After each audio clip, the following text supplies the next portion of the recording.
Auzubillahiminash-shaytanir-rajim. Bismillahir-rahmanir-rahim. Assalamu alaikum students. You are watching IES YouTube channel and I'm your computer science instructor and my name is Muhammad Umar. So today we are gonna learn or we're gonna know about the chapter 2 of our syllabus, which is data transmission. As you can see the heading. So first of all मैं आपको आपका syllabus दिखा देता हूँ कि आपका syllabus क्या कहता है कि अगर आप कंप्यूटर साइंस पढ़ रहे हैं तो आपको क्या क्या चीज़ आनी चाहिए।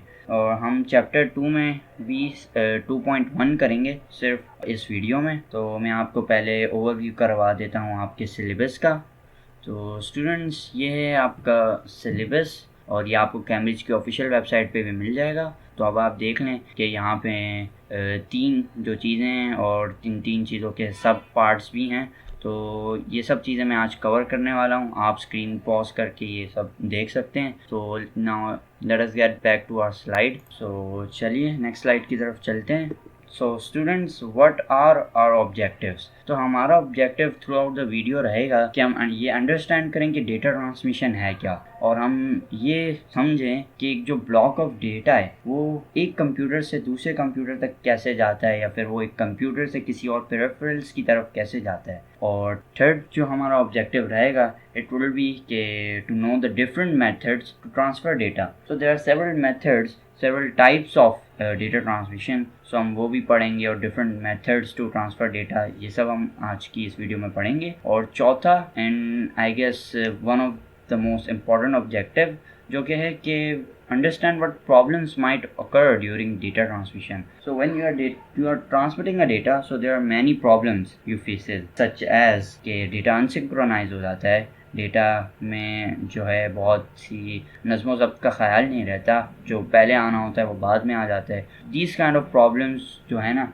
ये डेटा को जब आप ट्रांसमिट करते हो एक जगह से दूसरी जगह, तो ये प्रॉब्लम्स आ सकती हैं। तो अगर हम बात करें हमारे इस टॉपिक डेटा ट्रांसमिशन की, तो इसकी पहली हेडिंग निकल के आएगी डेटा पैकेट्स। तो स्टूडेंट्स, आपको ये समझना होगा कि जब एक डेटा आप सेंड करते हो कहीं पर भी, whether it is a computer और या फिर कोई पेरिफेरल्स है, जैसे कोई प्रिंटर में आप डेटा भेज रहे हो, तो उस तक डेटा कैसे पहुंचता है। अब अगर लेट्स से 2 GB का डेटा आप भेज रहे हो, तो 2 GB का डेटा एक साथ नहीं जा सकता। सो इट इज़ नॉट पॉसिबल। तो उस डेटा को जो है पहले तोड़ा जाता है, सही है। It is broken down into like smaller blocks which are known as data packet. तो जब उसको छोटे छोटे पैकेट्स में आप काटते हो, तो इससे होता क्या है? इससे होता क्या है कि अब वो जो ब्लॉक है ना, छोटा सा जो ब्लॉक जो कि यूजुअली 64 KB का होता है। सो इसको छोटे ब्लॉक्स में करने का फ़ायदा क्या है? इसको छोटे ब्लॉक्स में करने का फ़ायदा ये है कि जो डेटा होता है अब वो यूजुअली 64 KB का होता है डेटा, तो अब 2 GB से 64 KB पे आ गया। तो अब इट इज़ मोर ईजी ना कि उसको मैनेज किया जाए, कंट्रोल किया जाए। एक जगह से दूसरी जगह भेजना बहुत आसान होगा और बहुत जल्दी डेटा जाएगा। So this is the main reason कि डेटा को जो है आप लाइक क्यों एक जो है ना छोटे स्मॉलर ब्लॉक्स में कन्वर्ट करते हैं। सो अब नेक्स्ट थिंग आएगी कि उस पैकेट में क्या क्या होता है, वो पैकेट किस किस चीज़ से बना होता है। सो जो कि पैकेट स्ट्रक्चर की अगर हम बात करें, पैकेट स्ट्रक्चर में हम देखेंगे क्या packet consist of 3 parts. Packet के जो है 3 पार्ट्स होते हैं। Let me just move on to the next slide. आपको पहले मैं दिखा दूं तो आप यहाँ पे एक डायग्राम देख सकते हैं। डेटा पैकेट स्ट्रक्चर की हेडिंग डली है, नीचे हेडर, पेलोड एंड ट्रेलर। सो ये 3 पार्ट्स हैं जिनमें ये एक पैकेट जो है डिवाइड होता है। सो पहला पार्ट जो आता है वो है header. So what is header? Header जैसे हमारा भी हेड है, तो हमारे हेड में हमारा दिमाग है, तो इसी तरह पैकेट के हेड में उसका दिमाग है। So inside the header the IP addresses of both the sender and the receiver stored. तो अगर मैं एक डेटा भेज रहा हूँ तो मेरा एक IP एड्रेस होगा, मेरा IP एड्रेस और उस रिसीवर का IP एड्रेस जो है वो उस हेडर में सेव रहेगा, ताकि इस पैकेट को याद रहे कि ये किस कंप्यूटर से आया था और अब उसको जाना कहाँ है, ताकि इसको ये चीज़ याद रहे। ये जो हेडर है इसके अंदर एक सीक्वेंस नंबर होता है। अब ये सीक्वेंस नंबर जो है इट इज़ वेरी इंपॉर्टेंट, सही है, क्योंकि जब वो डेटा वहाँ पहुँचेगा, अब आप फर्स्ट करें डेटा आ रहा है, अब डेटा गलती से भी इधर उधर हो गया, आपको कैसे पता कि कौन सा ब्लॉक पहले आना है कौन सा बाद में आना है? तो वो जो सीक्वेंस नंबर है इट विल डिसाइड कि कौन सा ब्लॉक पहले आएगा कौन सा बाद में आएगा। सो it is very important thing. तो जब आपके पास सारा डेटा आ जाता है तो उसको रीअसेंबल करने के लिए आपको फिर ये सीक्वेंस नंबर चाहिए होता है। तो अगर हम बात करें तीसरी चीज़ की जो पैकेट हेडर में स्टोर होती है वो होती है कि इस पैकेट का टोटल साइज कितना है। सो यूजुअली 64 KB बाइट का एक पैकेट होता है, लेकिन इससे कम का भी हो सकता है, इससे ज़्यादा का भी हो सकता है। तो जितने साइज़ का भी होगा वो भी इस में स्टोर हो जाएगा हेडर में वो वैल्यू। तो अगर सेकंड पार्ट की हम बात करें तो वो है पेलोड। तो पेलोड को आप समझें कि अब आप अपना सर, आपके सर में था दिमाग, हेड में था दिमाग, अब आप अपनी मेन बॉडी में आ जाए। आपकी मेन बॉडी में क्या होता है, सारा वजन आपकी मेन बॉडी का होता है। तो ये आपका चेस्ट हो गया, आपका ये एब्स हो गई, आपकी बैक होगी, इन सब का सारा वजन होता है। तो यहाँ पर भी बिल्कुल ऐसा ही है। जो ये पेलोड है इसके अंदर सारा एक्चुअल डेटा है वो स्टोर हुआ होता है। तो जो असल जो आप कह लो ना 64 KB बाइट का अगर एक पैकेट है तो उसमें से तो 50 से 60 KB बाइट की जो स्टोरेज होगी ना वो आपके डेटा की होगी। तो डेटा सारा जो है आपके पेलोड में आके सेव होता है। तो थर्ड पार्ट जो आपके पैकेट स्ट्रक्चर का होता है, थर्ड पार्ट वो है पैकेट ट्रेलर। पैकेट ट्रेलर क्या है? Packet trailer it consist of an error checking method which checks the data. So what is an error checking method, sir? तो एक error checking method जो है, there are different types of error checking method, but जो packets के अंदर use होता है it is cyclic redundancy check। ये बोल्ड हुआ आपको नजर आ रहा होगा। तो what is cyclic redundancy check? तो अगर हम cyclic redundancy check की बात करें तो it checks the packet data। तो होता क्या है, जो यूज़र जिसको डेटा सेंड करना है तो उसका कंप्यूटर सारे जो 1 बिट्स होते हैं इस पेलोड के अंदर, जो आपका जिसके अंदर मेन आप कह लो आपका डेटा है, तो आप यूज़र का कंप्यूटर सारे उसके अंदर 1 बिट्स जो है वो कैलकुलेट करता है और उनको as a hex value store कर देते हैं कहाँ पे, ट्रेलर। अब दूसरी तरफ में क्या होता है, एक बार जब ये पैकेट आपके डेस्टिनेशन पे पहुंच गया, अब जो रिसीवर का कंप्यूटर है वो भी वापसी से कैलकुलेट करेगा 1 बिट। आपका रिसीवर का कंप्यूटर था उसने जब निकाल दी वो हेक्स वैल्यू, और वो कंपेयर करेगा कि जब वो सेंडर ने जब भेजा था जो ये डेटा, तो उसके कंप्यूटर ने भी तो कैलकुलेट किया था, उसने ट्रेलर में सेव किया, तो उस ट्रेलर के अंदर की जो वैल्यू है और जो उसके कंप्यूटर रिसीवर के कंप्यूटर ने जो वैल्यू कैलकुलेट की है वो जो है कंपेयर होंगी, और अगर वो वैल्यू सेम हुई तो डेटा जो है इट विल बी एक्सेप्टेड, और अगर वो सेम नहीं हुई तो एक एरर आ जाएगा रिसीवर को कि this data has been corrupted, और ये डेटा वापसी से आप रीसेंड करें। बेसिकली ट्रेलर का एक काफ़ी इंपॉर्टेंट आप कह लें रोल होता है एक पैकेट के अंदर। So packet trailer also contain some way of identifying the end of a packet. ये यूजली होता है कोई बिट्स या फिर कुछ भी हेक्स वैल्यू स्टोर हो जाती है कि बस उससे पता चले कि जी ये एंडिंग है इस पैकेट। तो यहाँ पर पैकेट स्ट्रक्चर में बस इतना ही था। So now we will gonna move on to the next slide, packet switching. So packet switching की अगर हम बात करें so it is a method of data transmission where data is broken into small packets. So when data is broken into small packets, अब हर packet जो है वो independently start point से एंड पॉइंट तक जा सकता है। तो अब जब वो independently जाता है ना तो वो रास्ते में there are many nodes that contain a router। In router का काम क्या होता है? राउटर का काम होता है कि जब तक डेटा फाइनल डेस्टिनेशन पर नहीं पहुंचे ना, ये राउटर तब तक जो है ना उस डेटा को अगले राउटर तक भेजते हैं। अब राउटर 1 पे डेटा आया, अब राउटर 1 चेक करेगा कि राउटर 2 और राउटर 3 में से कौन इस वक्त फारिग है। राउटर 2 फारिग हुआ, राउटर 2 पे डेटा चला जाएगा, और इस तरह करते करते डेटा जो है एंड पोजीशन पे आ जाएगा। और जब डेटा रिसीवर के पास आ गया, अब रिसीवर के कंप्यूटर को ये इस डेटा को रीअसेंबल करना पड़ेगा, क्योंकि ये जो डेटा आया ये अनसिंक्रोनाइज है। हो सकता है कि जो डेटा बाद में आना वो पहले आ गया हो, जो पहले आना वो बाद में आ गया हो। सो पैकेट स्विचिंग में बस इतना ही है। So benefits of packet switching क्या है? There is no need to use a single communication line. आप डिफरेंट लाइन्स भी डाल सकते हैं। एक राउटर आपने लगाना है, वो राउटर इन डिफरेंट लाइन्स के जरिए लेके चला जाएगा। तो एक सिंगल कम्युनिकेशन लाइन की ज़रूरत नहीं है। सो जो सेकंड बेनिफिट की बात करें, so it is possible to overcome field faulty और busy lines by simply rerouting packet. अब जब हम बात करें बिना पैकेट स्विचिंग के ना, तो एक सिंगल कम्युनिकेशन लाइन होती है, कहीं से वो लाइन फॉल्टी हुई, कटी हुई डेटा आगे ही नहीं जाएगा, अब डेटा जा ही नहीं सकता। पर अगर हम पैकेट स्विचिंग यूज़ करेंगे तो अब यहाँ पे मल्टीपल वायर्स होती हैं, तो अगर एक वायर ख़राब हुई तो वो राउटर को पता है, राउटर डिस्कनेक्ट हो जाएगा, तो वो राउटर के पास डेटा ही नहीं जाएगा, तो दूसरा जो ऑल्टरनेटिव रास्ते होंगे वहाँ से डेटा पहुँच जाएगा रिसीवर के पास। और तीसरा जो फ़ायदा है वो बड़ा इंपॉर्टेंट है कि high data transmission rate is possible. अब डेटा जो ट्रांसमिट हो रहा है वो एक मतलब कम टाइम में और ज़्यादा डेटा ट्रांसफ़र हो रहा है। तो ड्रॉबैक्स भी हैं पैकेट स्विचिंग के, वो है कि पैकेट्स कैन बी लॉस्ट। अब कैसे? अब जब वो एक राउटर से दूसरे राउटर तक जाता है तो हो सकता है जब वो लास्ट राउटर पे जाना हो, लास्ट राउटर में 5 ब्लॉक हैं और जो लास्ट राउटर फर्ज करें राउटर 10 है, डेटा इस वक्त राउटर 8 पे है, राउटर 9 में 2 ब्लॉक है, राउटर 10 में 5 ब्लॉक हैं। अब वो क्या करेगा, राउटर 8 राउटर 9 पे भेज देगा। अब राउटर 9 पे जब आ गया, अब अभी भी राउटर 10 पे कितने हैं, 5 है, राउटर 8 पे 1 है, तो राउटर 9 वापसी राउटर 8 के पास भेज देगा। इस तरह डेटा कभी रिसीवर के पास पहुंच ही नहीं पाएगा, अपनी डेस्टिनेशन तक आ ही नहीं पाएगा, तो डेटा लॉस्ट हो जाता है इस तरह। दूसरा जो डिसएडवांटेज है वो है कि there is a delay at the destination as the data first needs to be reassembled. अब जब डेटा आ गया, इस डेटा को रीअसेंबल करना पड़ेगा, क्योंकि जो बाद में आना होगा वो पहले आ गया, जो पहले आना होगा वो बाद में आ रहा है, तो ये बड़ा अनसिंक्रोनाइज हो गया डेटा। तो अब इसको सिंक्रोनाइज करना पड़ेगा, इसको रीअसेंबल करना पड़ेगा। तो अगर हम नेक्स्ट ड्रॉबैक की बात करें तो वो है कि अब ये जो पैकेट स्विचिंग है it can not be used in streaming. क्यों? स्ट्रीमिंग में आपको लाइफ टाइम डेटा चाहिए होता है कि उस वक्त जो आप अगर एक गेम खेल रहे हैं, आप फर्ज करें गेम के 20 सेकंड पे पहुंच गए हैं, लेकिन 20 सेकंड का डेटा क्या हुआ, वो जब आ रहा था रास्ते में ट्रैफिक था, सही है, 30 सेकंड का जो आपका गेम, अब आप 30 सेकंड पे पहुंच गए, 30 सेकंड का डेटा जो आ रहा था उसको रास्ते में ट्रैफिक नहीं मिला, वो पहले पहुंच गया, 20 सेकंड वाला डेटा बाद में आ रहा है। तो अब जब आप स्ट्रीमिंग करते हुए देखेंगे, पहले 30 सेकंड का वो दिखा रहा है, फिर 20 सेकंड वाला गेम प्ले दिखा रहा है, तो वो बड़ा अजीब सा हो जाएगा। तो स्ट्रीमिंग में ये चीज़ नहीं यूज़ हो सकती, क्योंकि स्ट्रीमिंग में डेटा लाइव बस आप भेजा जा रहा है। अब जो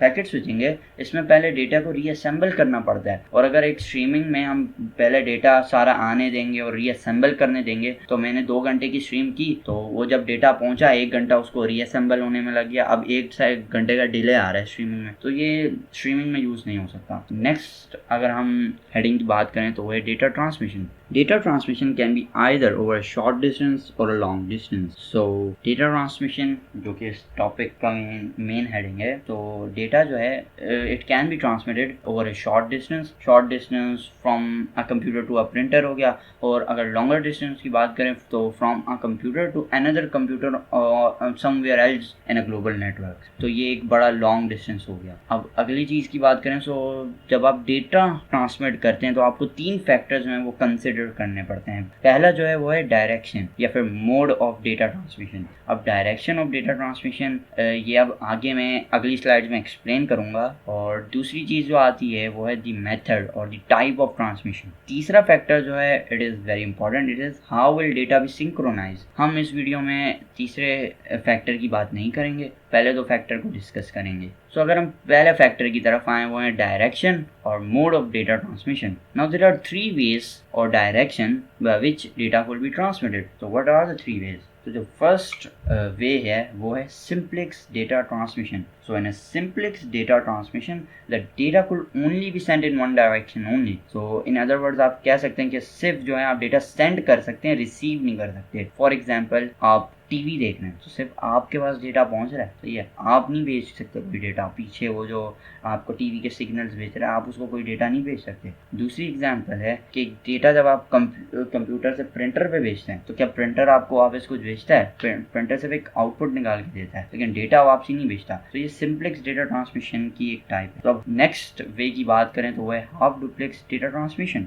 सो in half duplex data transmission the data could be sent in both directions but not at the same time. So what does this mean? तो इसका मतलब है कि जब फर्ज करें मैं डेटा सेंड कर रहा हूँ तो रिसीवर उस वक्त मुझे कुछ भी नहीं भेज सकता, और अगर मैं कुछ रिसीव कर रहा हूँ तो रिसीवर ने मुझे कुछ भेजा हुआ होगा तो मैं उस वक्त कुछ डेटा सेंड नहीं कर सकता। तो साइमल्टेनियसली आप ये दोनों काम नहीं कर सकते, लेकिन डेटा दोनों तरफ भी जा सकता है। आप डेटा भेज भी सकते हैं, रिसीव भी कर सकते हैं, लेकिन एक वक्त में नहीं। और इसकी सबसे बेस्ट एग्जांपल है वॉकी टॉकी। वॉकी टॉकी अगर आपने चलाया है तो वॉकी टॉकी में अगर एक बंदा बोल रहा होता है तो दूसरे बंदे को जो बटन होता है वो छोड़ना होता है ताकि जो है आवाज़ आए। अगर वो भी कुछ बोलेगा वो बंदा, दूसरा बंदा भी, तो दोनों की आवाज़ नहीं आएगी। तो ये हाफ डुप्लेक्स डेटा ट्रांसमिशन की एक अच्छी एग्जांपल है वॉकी टॉकी। सो जो थर्ड डायरेक्शन है डेटा ट्रांसमिशन की वो है full duplex data transmission. So इसमें data could be sent in both directions at the same time. So it means कि data could be sent or received simultaneously at the same time,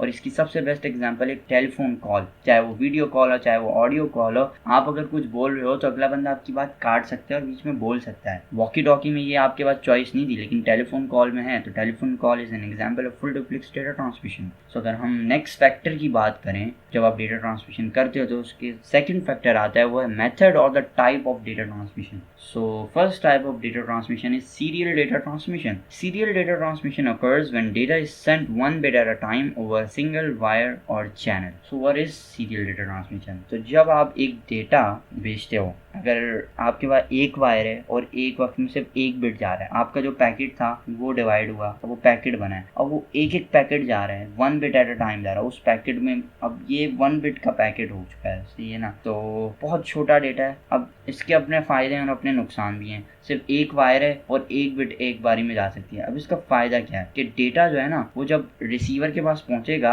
it will arrive like fully synchronize, सही है। कोई data जो है ना ये नहीं होगा कि जो जिसने पहले आना था वो बाद में आएगा, जो बाद में आना था वो पहले आएगा, ऐसा कुछ मसला नहीं होगा। तो डेटा जो है वो रीअसेंबल करने की जरूरत नहीं होगी। तो जब रीअसेंबल करने की जरूरत नहीं होगी तो थोड़ा सा जो टाइम था डेटा ट्रांसमिशन में वो कम लगेगा। लेकिन अब एक बिट जा रहा है तो उसमें तो बहुत ज्यादा टाइम लगेगा। सो ये इसका एक ड्रॉबैक आ जाएगा कि डेटा जो है वो बहुत ही स्लोअर पेस पे ट्रांसमिट होगा, सही है, क्योंकि वन बिट आ रहे हैं एक वक्त में। और जो है जो इस टाइप जो सीरियल डेटा ट्रांसमिशन है, it can B simplex, half duplex और फुल डुप्लेक्स। मैं आपको एक एग्जांपल दे देता हूँ। फर्स्ट करें serial half duplex data transmission है, तो इसका मतलब क्या होगा। सीरियल से आपको पता चल जाएगा कि one bit at a time है, और हाफ डुप्लेक्स से पता चल जाएगा कि डेटा दोनों तरफ आ सकता है, सही है। और तो इस तरह आप अगर एग्जामिनर कभी जो आपसे पूछता है वो इसी तरीके के सवाल पूछता है कि explain what is serial full duplex, explain what is serial simplex data transmission.